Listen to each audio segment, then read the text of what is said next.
Pozdravljeni!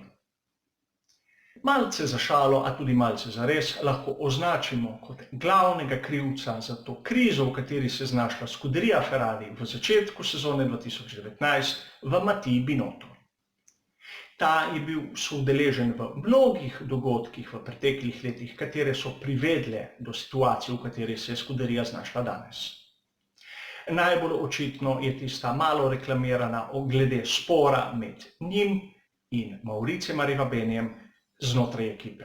Vsak je imel svojo strujo privržencev, na koncu je prevladal Mattia Binotto, Arrivabene je zapustil ekipo, struja Mattia Binotta je prevladala.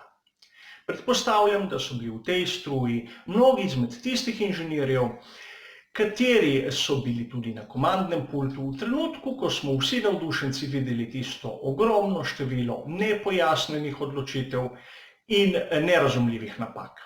Te napake se ponavljajo in nobeden izmed teh odgovornih inženirjev v bistvu ni bil zamenjan.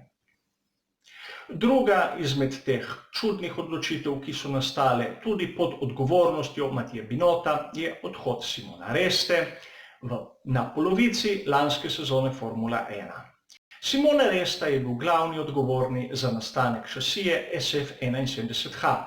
Ta je bila v prvem delu sezone zelo konkurenčna, enakovredna, če ne boljša kot Mercedes 2.9, in ta njegov odhod prav v trenutku, ko se je začel projekt šasije naslednje sezone, je bil lahko eden izmed glavnih vzrokov, zakaj je letošnja šasija SF90 slabša od lanske. Koncept šasij je isti, le rezultati, le razlika do konkurence je bistveno drugačna. Poglejmo še nek drugi dejavnik. Kot vodja ekipe je danes zmeren profil, karakter človeka, kateri ni inženir. Toto Wolff, Chris Horner, tudi Jean Todt je svojo kariero v motošportu začel kot sovoznik v ekipi Peugeot Talbot Rally. Šele kasneje je postal team manager in tako uspešen, a z inženirstvom se ni nikoli ukvarjal.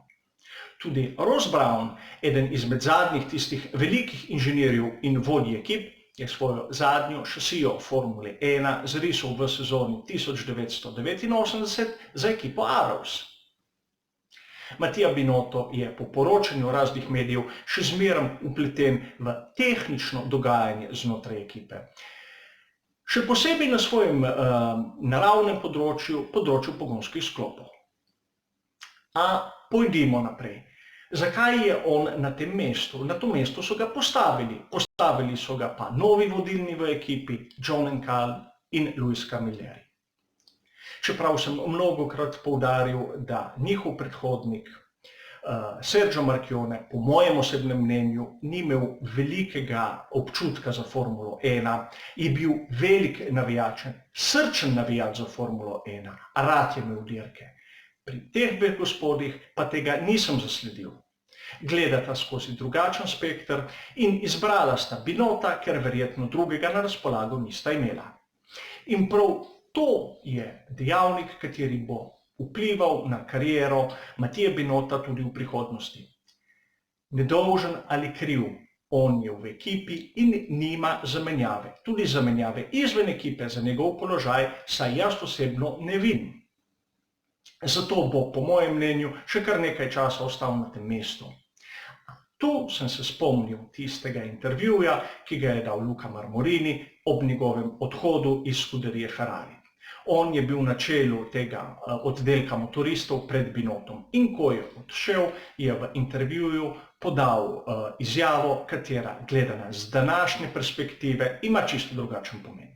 Binottu je zaželel vso srečo, bil zelo kolegialen do njega, a na koncu pripomnil, da upa, da želja Binotta po napredovanju, po karieri ne bo zasenčila njegovega dela.